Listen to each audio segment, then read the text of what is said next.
Hello everyone, welcome to our YouTube channel Keep It Simple. आज यानी कि 8 दिसंबर के हमारे स्टॉक्स इन न्यूज हैं रिलायंस इंडस्ट्रीज और स्पाइस जेट। रिलायंस इंडस्ट्रीज ने यूएई की एक कंपनी के साथ जॉइंट वेंचर सेटअप किया है जिसमें कि ये 2 बिलियन तक इन्वेस्ट करेंगे।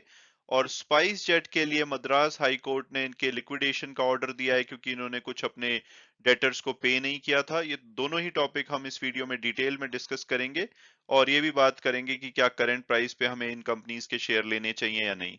और आगे बढ़ने से पहले अगर आपने अभी तक चैनल को सब्सक्राइब नहीं किया तो प्लीज सब्सक्राइब करके हमें मोटिवेट कीजिए। तो सबसे पहले अगर हम बात करें रिलायंस इंडस्ट्रीज की, जो कि एक मुकेश अंबानी ग्रुप की कंपनी है, इन्होंने Abu Dhabi chemical derivatives company यानी कि जिनको ताजीज के नाम से जाना जाता है उनके साथ एक एग्रीमेंट किया है जिसके अंतर्गत ये ताजीज ईडीसी एंड पीवीसी, जो कि एक केमिकल प्रोडक्शन जॉइंट वेंचर होगा, उसको सेटअप करेंगे ताजीज इंडस्ट्रियल केमिकल जोन में, जो कि रुवैस एक यूएई की सिटी है वहां पर है। और इस जॉइंट वेंचर के अंतर्गत ये कंस्ट्रक्ट और ऑपरेट करेंगे क्लोरल्कली एथिलीन डीक्लोराइड यानी कि ईडीसी और पीवीसी की प्रोडक्शन फैसिलिटीज। और यहाँ पे 2 बिलियन यूएस डॉलर से भी ज्यादा इन्वेस्ट किया जाएगा। और इस एग्रीमेंट के अंतर्गत जो ताजीज और रिलायंस मिलकर के एक इंटीग्रेटेड प्लांट बनाएंगे जिसकी की जो कैपेसिटी होगी वो 9,40,000 टन क्लोरल्कली प्रोड्यूस करने की, 11 लाख टन ईडीसी और 3,60,000 टन पीवीसी प्रोड्यूस करने की उसकी कैपेसिटी होगी एनुअल बेसिस पे। और अगर बात की जाए इन केमिकल्स की तो क्लोर अल्कली यूज होता है कॉस्टिक सोडा को प्रोड्यूस करने में।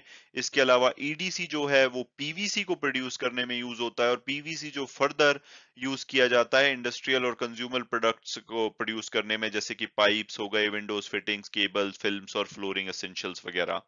और अगर बात की जाए इसकी ताजीज इंडस्ट्रियल केमिकल जोन की तो एक जॉइंट वेंचर है Abu Dhabi national oil company और एडीक्यू का। और इस इन्वेस्टमेंट की बात की जाए तो रिलायंस की पहली इन्वेस्टमेंट है मीना रीजन में यानी कि मिडिल ईस्ट और नॉर्थ अफ्रीका रीजन में। और ये पहली ही इस टाइप के केमिकल्स की प्रोडक्शन होगी यूएई में।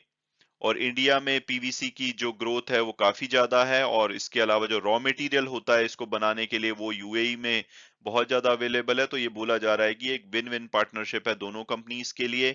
इसके अलावा रिलायंस ने बोला है कि जो क्लोर अल्कली ईडीसी और पीवीसी प्रोड्यूस किया जाएगा उससे एक्सपोर्ट अपॉर्चुनिटीज भी क्रिएट होंगी साउथ ईस्ट एशिया और अफ्रीका रीजन में। और इसके अलावा रिलायंस इंडस्ट्रीज ने ये भी बोला है कि केमिकल जो है यूएई के लिए एक प्रायोरिटी सेक्टर है और उनकी आने वाली इंडस्ट्रियल जो ग्रोथ है वो इस सेक्टर से होगी।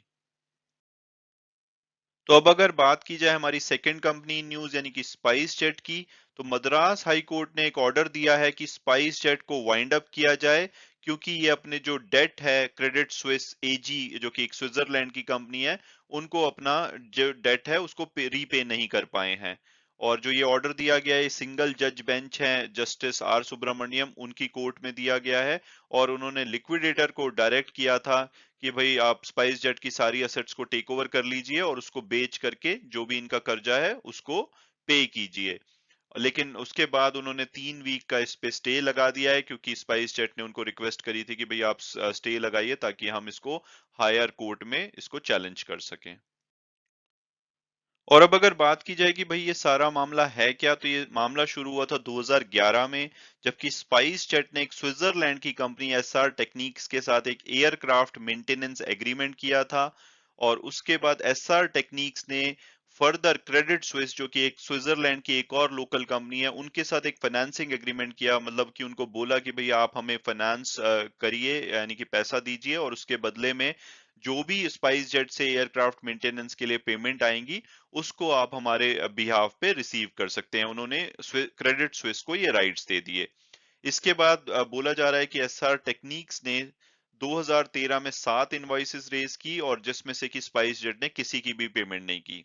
और अब स्पाइस जेट का क्या कहना है इसके बारे में? स्पाइस जेट ने कहा है कि भाई जो भी डेट की बात की जा रही है वो लीगली एनफोर्सेबल नहीं है और इसके चलते आप हम पे वाइंडिंग अप ऑर्डर नहीं कर सकते कंपनीज एक्ट के अंतर्गत। और स्पाइस जेट ने यह भी बोला है कि जो भी डॉक्यूमेंट दिखाए जा रहे हैं डेट को एस्टेब्लिश करने के लिए वो तो प्रॉपरली स्टैम्प्ड भी नहीं है, तो आप उसको कैसे मान सकते हो कि इसकी वजह से हमारा कोई भी ड्यू बनता है। और उन्होंने कोर्ट को ये भी बोला है कि भाई एसआर टेक्निक्स के पास तो इवन वैलिड लाइसेंस भी नहीं है एयरक्राफ्ट मेंटेनेंस सर्विसेज करने के लिए, तो आप उनके क्लेम पे हमारे को वाइंडिंग अप ऑर्डर नहीं कर सकते। तो उन्होंने सरासर इस क्लेम को रिजेक्ट किया है इन ए वे। और अब अगर बात की जाए क्विकली कंपनीज एक्ट की कि भाई कंपनीज एक्ट क्या कहता है वाइंडिंग अप के लिए, तो कंपनीज एक्ट का सेक्शन 433 है जो ये बोलता है कि किसी भी कंपनी को वाइंड अप किया जा सकता है अगर वो अपने डेट को पे करने में असमर्थ हैं। और ये कब माना जाएगा कि वो अपने डेट को या कर्जे को पे करने में असमर्थ हैं, तो उसके लिए दो कंडीशन है जो कि हमको चेक करनी पड़ती हैं या as per like companies act check करनी होती है। वो सेक्शन 434 बताता है कंपनीज एक्ट का। एक तो जो भी डेट है वो 500 रुपए से ज्यादा होना चाहिए। दूसरा, जो कि डेटर है उसने रिटर्न नोटिस डिलीवर करना चाहिए रजिस्टर्ड ऑफिस में कंपनी के, जैसे कि यहाँ पे क्रेडिट स्विस ने या एसआर टेक्निक्स ने स्पाइस जेट के रजिस्टर्ड ऑफिस में किया होगा। और उसके बाद 3 वीक का टाइम होता है कंपनी को पे करने के लिए। लेकिन अगर वो कंपनी पे ना कर पाए तो उसके ऊपर वाइंडिंग अप ऑर्डर किया जा सकता है। तो हाई कोर्ट ने बोला है कि भाई इनको 3 पार्ट एक टेस्ट करना होता है वाइंडिंग अप ऑर्डर ऑर्डर से पहले, तो वो उन्होंने किया और वहां पे इन्होंने पाया कि हाँ ये ऑर्डर किया जा सकता है इनके अगेंस्ट। तो वो 3 पार्ट टेस्ट क्या है, तो पहला ये है कि जो भी डेटर का क्लेम है वो गुड फेथ में है, यानी कि वहां पे कोई भी बदमाशी नहीं की जा रही है। दूसरा ये है कि वो उनको लगता है कि भाई एज पर लॉ वो सक्सेसफुल होंगे, उनकी सेंस बनाती है जो भी वो क्लेम कर रहे हैं। और तीसरा, वो जो भी प्रूफ दिखा रहे हैं कि भाई डेट है वो उनको सेटिस्फाई करता है। तो ये तीनों कंडीशन पे कोर्ट ने बोला है कि उन्होंने पाया कि हाँ स्पाइस जेट को ड्यू बनते थे, और आई मीन स्पाइस जेट को पे करना था उनको, लेकिन उन्होंने टाइमली पे नहीं किया है। तो उन्होंने स्पेसिफिकली बोला है कि जो सर्टिफिकेट ऑफ एक्सेप्टेंस दिखाया गया है क्रेडिट स्विस और एसआर टेक्निक्स के द्वारा, वो एस्टेब्लिश करता है कि स्पाइस जेट का देना बनता है। और उन्होंने ये बोला है कि भाई स्टैंपिंग या सफिशिएंसी ऑफ स्टैंपिंग वाला कोई रेलेवेंट ही नहीं है अभी, जो करंट प्रोसीडिंग का स्कोप है उनके हिसाब से जो सर्टिफिकेट ऑफ एक्सेप्टेंस है वो काफी है ये ऑर्डर देने के लिए। हालांकि फाइनली स्पाइस जेट की रिक्वेस्ट पे जो हाई कोर्ट है उन्होंने एक स्टे लगा दिया है उनके ऑर्डर पे 3 वीक के लिए। हालांकि उन्होंने बोला है कि आपको 2 वीक में, यानी कि स्पाइस जेट को 2 वीक में 5 मिलियन डिपॉजिट करने पड़ेंगे, नहीं तो जो स्टे लगाया गया है उसको रिवोक कर लिया जाएगा।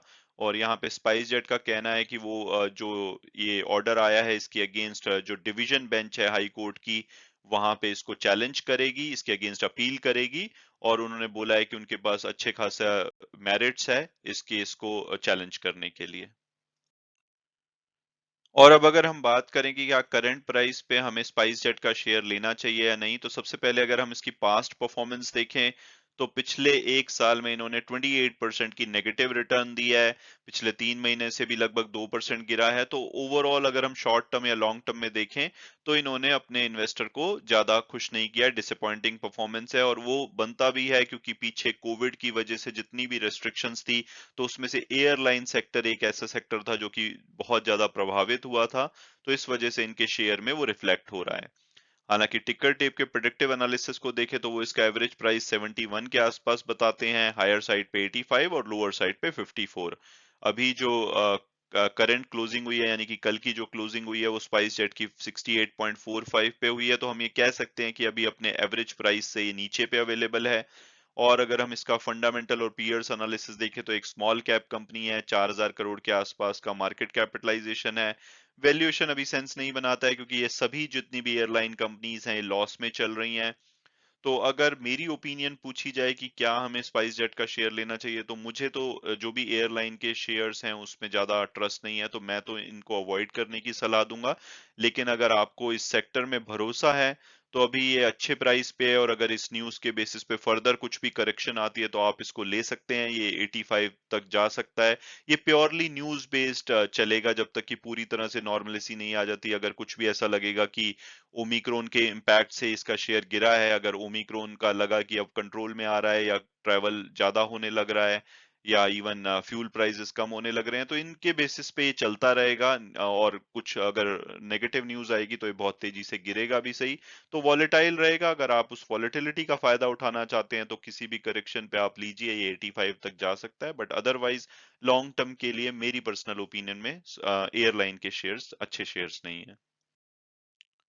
और अब अगर हम वापस रिलायंस इंडस्ट्रीज पे आए और ये बात करें कि क्या उनका शेयर हमें करंट प्राइस पे लेना चाहिए या नहीं, तो उन्होंने 3 साल में 112% की अच्छी रिटर्न दी है, पिछले एक साल में 22% की एवरेज रिटर्न बोली जाएगी, और पिछले 3 महीने से तो इनका शेयर नेगेटिव रिटर्न दे रहा है।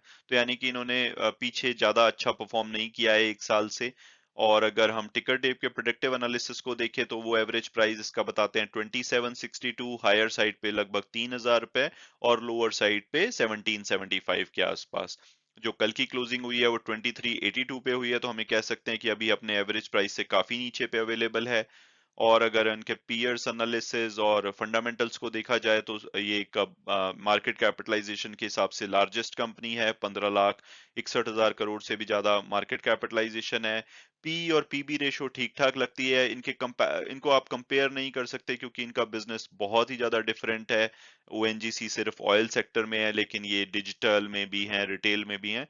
तो आप स्पेसिफिकली कंपेयर नहीं कर सकते, बट ठीक ठाक लगता है। रिटर्न ऑन इक्विटी भी एवरेज है। अदरवाइज इनका डेट अब काफी कंट्रोल में है, इनका जो नेट डेट जीरो है, यानी कि जितना भी इनके ऊपर डेट है उतना कैश अवेलेबल है, और अदरवाइज प्रॉफिटेबल कंपनी है। तो मेरी अगर पर्सनल ओपिनियन पूछी जाए तो मुझे तो इस शेयर में बहुत भरोसा है, और मुझे लगता है कि बहुत ही अट्रैक्टिव प्राइस पे अवेलेबल है।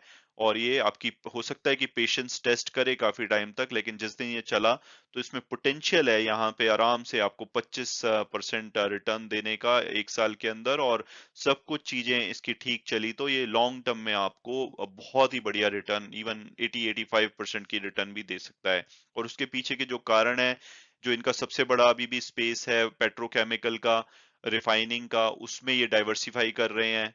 उसके बाद और इसमें जो ये इन्वेस्टमेंट की गई है 2 बिलियन की, ये भी उसी में ही आती है। उसके बाद जो दूसरा इनका ग्रीन एनर्जी का है, अगले 10 साल में रिन्यूएबल एनर्जी पे बहुत ज्यादा फोकस होगा। जो भी कंपनीज इसमें इन्वॉल्व हैं वो बहुत ही अच्छा करनी चाहिए, क्योंकि भारत का को COP26 में जो टारगेट दिया गया है 500 गीगावाट रिन्यूएबल एनर्जी से जनरेट करने का, तो उसमें एक बहुत बड़ा योगदान रिलायंस की तरफ से भी आ सकता है। तीसरा, ये अगर डिजिटल की बात की जाए तो जियो सब्सक्राइबर इनके सबसे ज्यादा है, यानी कि टेलीकॉम में ये सबसे बड़े प्लेयर बन चुके हैं। और चौथा, जो इनका रिटेल सेगमेंट है, वहां पे भी ये फेसबुक, गूगल वगैरह के साथ मिलकर, जैसे कि अभी पीछे इन्होंने व्हाट्सएप से आप ऑर्डर दे सकते हैं ये शुरू किया है, तो वहां पे भी इनके बहुत सारे प्लान्स हैं। और वहां पे आने वाले टाइम में मुझे लगता है कि बहुत बड़ी रिवैम्प देखा जा सकता है। तो ओवरऑल मुझे काफी कंपनी में भरोसा है, और इनका शेयर काफी करेक्ट भी हो चुका है। तो मेरी पर्सनल ओपिनियन में आप इसको कंसीडर कर सकते हैं। हालांकि वीडियो क्लोज करने से पहले मैं हमेशा की तरह डिस्क्लेमर दूंगा कि अगर आप किसी भी शेयर में इन्वेस्ट करना चाहते हैं तो अपनी फर्दर रिसर्च और फाइनेंशियल एडवाइजर की एडवाइस पे ही कीजिए। उसके बाद अगर आप कंफर्टेबल फील होते हैं तभी आप उसमें इन्वेस्ट कीजिए। Thanks so much for watching the video, and God bless you all.